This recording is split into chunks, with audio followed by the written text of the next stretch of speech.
Welcome to Pushpa Kannada cooking channel. ಇವತ್ತು ಉತ್ತರ ಕರ್ನಾಟಕ ಸ್ಟೈಲ್ನಲ್ಲಿ ಹೆಸರು ಕಾಳು ಪಲ್ಯ ಮಾಡಿ ತೋರಿಸ್ತಾ ಇದ್ದೀನಿ. ಒಮ್ಮೆ ಈ ವಿಧಾನದಲ್ಲಿ ಮಾಡಿದರೆ ಮತ್ತೆ ಮತ್ತೆ ಇದೇ ವಿಧಾನದಲ್ಲಿನೇ ಮಾಡ್ತೀರಾ, ಅಷ್ಟೊಂದು ಚೆನ್ನಾಗಿರುತ್ತೆ. ಹಾಗಾಗಿ ವಿಡಿಯೋವನ್ನು ಸ್ಕಿಪ್ ಮಾಡದೆ ಎಂಡ್ವರೆಗೂ ನೋಡಿ. ಹಾಗೆಯೇ ನೀವಿನ್ನೂ ಚಾನಲನ್ನು ಸಬ್ಸ್ಕ್ರೈಬ್ ಮಾಡಿಲ್ಲ ಅಂದರೆ ಈಗಲೇ ಸಬ್ಸ್ಕ್ರೈಬ್ ಮಾಡಿ. ಇದರಿಂದ ನಾನು ಮಾಡೋ ಎಲ್ಲ ಅಡುಗೆ ವಿಡಿಯೋಗಳನ್ನು ನೀವು ಮಿಸ್ ಮಾಡ್ದೇನೆ ನೋಡಬಹುದು. ಹಾಗಾದರೆ ಬನ್ನಿ ಹೇಗೆ ಮಾಡೋದು ಅಂತ ನೋಡೋಣ. ನಾನಿಲ್ಲಿ ಸುಮಾರು 100ರಿಂದ 125 ಗ್ರಾಮ್ ಆಗುವಷ್ಟು ಹೆಸರು ಕಾಳು ತಗೊಂಡಿದ್ದೀನಿ. ಮೊದಲನೇ ಸ್ಟೆಪ್ ಏನಂದರೆ ಈ ಹೆಸರು ಕಾಳುಗಳನ್ನು ಹುರಿಬೇಕು. ಕಾಳುಗಳನ್ನು ಹುರಿಲಾರ್ದೇನೆ ಹಾಗೇನೆ ಮಾಡಬಹುದು, ಆದರೆ ಹುರಿದು ಮಾಡೋದ್ರಿಂದ ಟೇಸ್ಟ್ ಸ್ವಲ್ಪ ಡಿಫ್ರೆಂಟಾಗಿ ಚೆನ್ನಾಗಿರುತ್ತೆ. ಜಾಸ್ತಿ ಕೆಂಪಿಗೆ ಹುರಿಬೇಕು ಅಂತೇನಿಲ್ಲ, ಲೈಟಾಗಿ ಸ್ವಲ್ಪ ಕಲರ್ ಚೇಂಜ್ ಆಗುತ್ತೆ, ಅಲ್ಲಿವರೆಗೂ ಹುರಿದ್ರೆ ಸಾಕು. ಸ್ವಲ್ಪ ಹುರಿತಾ ಇದ್ದ ಹಾಗೇ ಹುರಿದ ಪರಿಮಳ ಬರೋಕ್ಕೆ ಶುರು ಆಗುತ್ತೆ. ಸ್ವಲ್ಪ ಕಲರ್ ಚೇಂಜ್ ಆಗ್ತಾ ಇದ್ದ ಹಾಗೇ ಗ್ಯಾಸ್ ಫ್ಲೇಮನ್ನು ಆಫ್ ಮಾಡಿದ್ದೀನಿ. ಹಾಗೇ ಹುರಿದ ಹೆಸರು ಕಾಳುಗಳನ್ನು ಒಂದು ಪ್ಲೇಟಿಗೆ ಟ್ರಾನ್ಸ್ಫರ್ ಮಾಡ್ಕೋತಾ ಇದ್ದೀನಿ. ಹುರಿದಾದ ನಂತರ ಒಲೆ ಮೇಲೆ ಒಂದು ಕುಕ್ಕರ್ನ ಇಟ್ಟು ಕುದಿಯೋಕ್ಕೆ 1 ಬಟ್ಟಲು ಕಾಳಿಗೆ 4 ಬಟ್ಟಲು ಆಗುವಷ್ಟು ನೀರನ್ನು ಹಾಕ್ತಾ ಇದ್ದೀನಿ. ನೀರು ಸ್ವಲ್ಪ ಬಿಸಿ ಆದಮೇಲೆ ಹುರಿದಿರೋ ಕಾಳುಗಳನ್ನು ಹಾಕ್ತಾ ಇದ್ದೀನಿ. ಕುಕ್ಕರ್ನ ಲಿಡ್ ಕ್ಲೋಸ್ ಮಾಡಿ 3ರಿಂದ 4 ವಿಸಿಲ್ ಮಾಡಿಸ್ಬೇಕು. ನಾನಿಲ್ಲಿ 4 ವಿಸಿಲ್ ಆದಮೇಲೆ 10 ನಿಮಿಷ ಬಿಟ್ಟು ಕುಕ್ಕರ್ನ ಲಿಡ್ ಓಪನ್ ಮಾಡ್ತಾ ಇದ್ದೀನಿ. ನೋಡಬಹುದು ಬೇಳೆ ಚೆನ್ನಾಗಿ ಬೆಂದಿದೆ. ಈ ರೀತಿ ಬೆರಳಿನಿಂದ ಸ್ಮ್ಯಾಶ್ ಮಾಡಿದರೆ ಚೆನ್ನಾಗಿ ಸ್ಮ್ಯಾಶ್ ಆಗಬೇಕು.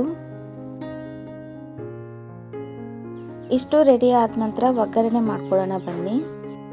ಒಗ್ಗರಣೆ ಜೊತೆಗೆ ನಾವು ಏನೇನೆಲ್ಲ ಪದಾರ್ಥಗಳನ್ನು ಹಾಕ್ತೀವಿ ಅದರಿಂದ ಪಲ್ಯ ಟೇಸ್ಟ್ ಕೂಡ ಡಿಫ್ರೆಂಟಾಗಿ ಟೇಸ್ಟಿಯಾಗಿ ಇರುತ್ತೆ.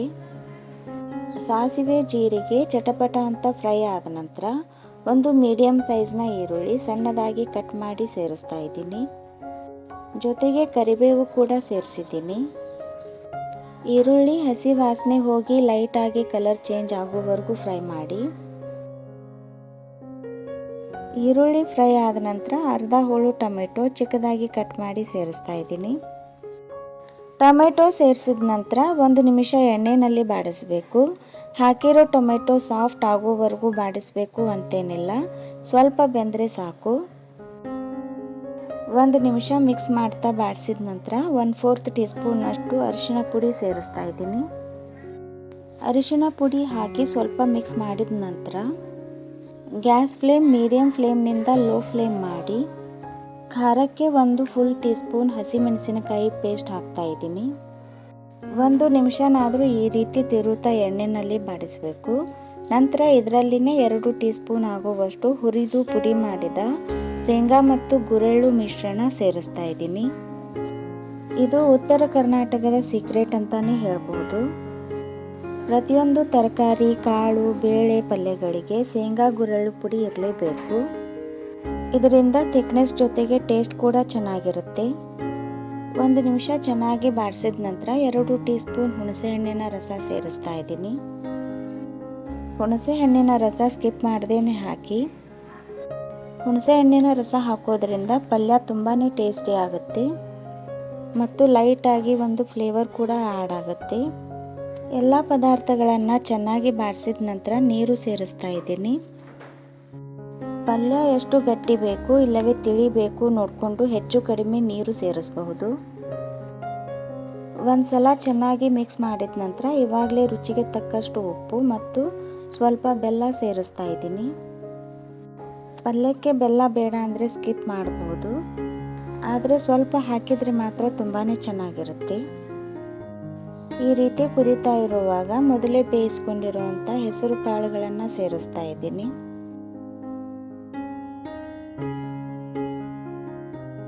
ಹೆಸರು ಕಾಳು ಸೇರಿಸಿದ ನಂತರ ಒಮ್ಮೆ ಚೆನ್ನಾಗಿ ಮಿಕ್ಸ್ ಮಾಡಿದ ನಂತರ ಇವಾಗಲೂ ಸ್ವಲ್ಪ ಗಟ್ಟಿ ಅನಿಸಿದರೆ ನಿಮಗೆ ಎಷ್ಟು ತಿಳಿ ಬೇಕು ನೋಡಿಕೊಂಡು ನೀರನ್ನು ಸೇರಿಸ್ಕೋಬಹುದು. ಕಾಳನ್ನು ಚೆನ್ನಾಗಿ ಬೇಯಿಸ್ಕೊಂಡಿರೋದ್ರಿಂದ ಮತ್ತು ಒಗ್ಗರಣೆಯಲ್ಲಿ ಪ್ರತಿಯೊಂದನ್ನು ಚೆನ್ನಾಗಿ ಬಾಡಿಸಿರೋದ್ರಿಂದ ಕಾಳು ಸೇರಿಸಿದ ನಂತರ ತುಂಬ ಹೊತ್ತು ಕುದಿಸಬೇಕು ಅಂತ ಅವಶ್ಯಕತೆ ಇಲ್ಲ. ಚೆನ್ನಾಗಿ ಕುದಿ ಬಂದ ಮೇಲೆ 2ರಿಂದ 2.5 ನಿಮಿಷ ಲೋ ಫ್ಲೇಮ್ ಇಲ್ಲವೇ ಮೀಡಿಯಂ ಫ್ಲೇಮ್ನಲ್ಲಿ ಕುದಿಸಿದ್ರೆ ಸಾಕು. ನಡುವೆ ಮಾತ್ರ ಈ ರೀತಿ ತಿರುವುತ್ತಾ ಕುದಿಸ್ಬೇಕಾಗತ್ತೆ. 2ರಿಂದ 2.5 ನಿಮಿಷ ಚೆನ್ನಾಗಿ ಕುದಿಸಿದ ನಂತರ ಕೊನೆಗೆ ಸಣ್ಣದಾಗಿ ಕಟ್ ಮಾಡಿರೋ ಕೊತ್ತಂಬರಿ ಸೊಪ್ಪು ಸೇರಿಸಿ ಮತ್ತೊಮ್ಮೆ ಚೆನ್ನಾಗಿ ಮಿಕ್ಸ್ ಮಾಡಿ ಗ್ಯಾಸ್ ಫ್ಲೇಮನ್ನು ಆಫ್ ಮಾಡಿದ್ದೀನಿ.